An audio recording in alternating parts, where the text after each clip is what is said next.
Scholomance Academy, a haven for the brightest and boldest minds on Azeroth.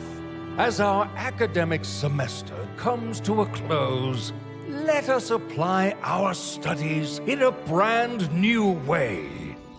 I call it Wizard Duels! Since Hearthstone was released in 2014, more and more game modes have been added to the game, each very different from the last. Some, like Battlegrounds, see regular updates, while others, it feels, have been forgotten about almost entirely.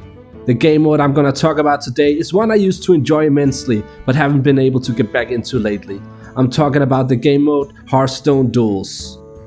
When it was first introduced, Duels was a fresh new way of playing the game. Each time was a completely new experience, but for a while now it's felt as if every game is the same. The same decks are now being played every time because they are the ones that work. So how can we try and fix this? Is it possible to return Duels to its glory days? I'm certainly gonna try. I believe Duels needs more variety. I want to maintain the power level that made it so fun in the first place, but apply it on a broader basis, and I have a couple ideas for how to get there. First, I'd expand the number of signature treasures for each Duels hero by 3. This would mean that whenever you start a new Duels run, you'd be presented with a random selection of signature treasures to pick from. With this change, you'd no longer be guaranteed to get the strongest signature treasure each time, but it would allow room for more specific archetypes to choose from. Old fan favorites could be enhanced with their own treasures, like Chill to the Bone for Mage. This 5-mana spell would summon 7 2/2 volatile skeletons, and any that can't fit would instantly explode. This treasure would of course support the volatile skeleton archetype by giving it even more fuel for your kill facade. Another archetype specific treasure could be the Rowdy Rockstar for Warrior.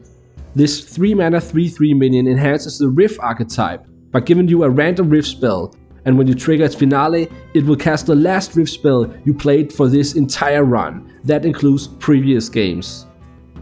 Even decks like the old Relic Demon Hunter could see support with a treasure like Relic of Perfection. This 3-mana Relic spell will draw a card and reduce its cost by 1, deal 1 damage to a random enemy minion, and summon a 1/1 spirit while also improving your future relics for all future games this run. This spell is a relic by itself and is supported by other relic support cards. I made a ton more signature treasures for almost every Duels hero, but at the risk of this video being too long, I'll move on to the next part. That said, if you guys are interested, I'd be happy to do a follow-up video where I showcase all the new signature treasures I've made.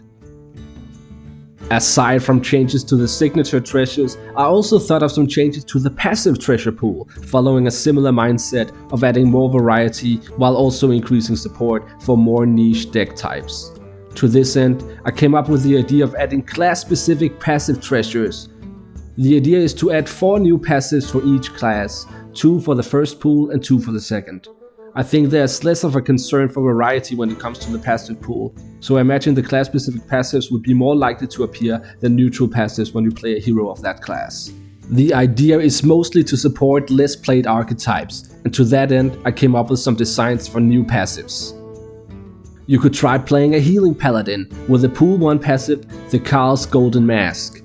This passive will trigger at the start of the game and convert all but 1 of your health into armor.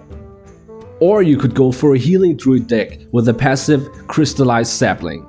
This pool 1 treasure will summon a dormant loosened bark at the start of the game. All you'd need to do is restore 5 health to awaken it. With this change to the passive treasure pool, old banned treasures could also make a return in classes that are more thematic for them and maybe less abusive, like ever-changing elixir returning only for shaman, or the old version of Sticky Fingers returning only for rogue. Well, what do you think? Do you think any of these changes would improve the Duels playing experience? Let me know in the comments below. That's it for this video. Thanks for watching, subscribe and all that, and I'll see you next time.